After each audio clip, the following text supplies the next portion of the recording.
eti msanii unafikia hatua unaweka lens kwenye macho. Msanii unafikia hatua eti unaweka sijui unachonga kope sijui unafanya nini. Kweli wewe inakuwaje unashindana na wanawake? Kuweka lensi hizo ni mapambo ya kike. Unakuwaje unashindana na mwanamke eti wewe unataka uonekane mzuri au uonekane mrembo? Yaani inafikia hatua mpaka wasanii wakubwa, yani wale waandaaji sijui wa muziki wa nini, wanafikia hatua mpaka wanaweka rangi kwenye kucha. Yes, bora juzi hiyo pia Stukiza amepaka kucha zake rangi, lakini pia Harmonize kwenye kumbukumbu zangu pia kucha zake za miguuni alikuwa amepaka rangi nyeusi.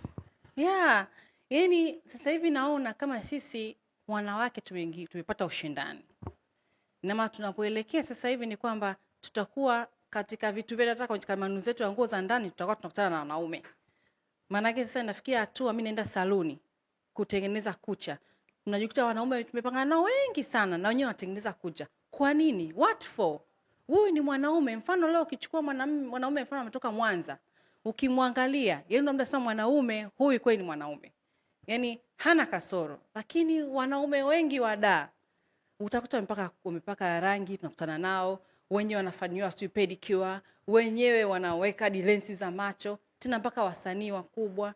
Ina maana hizo ni tabia za kike, hizo sio tabia za kiume.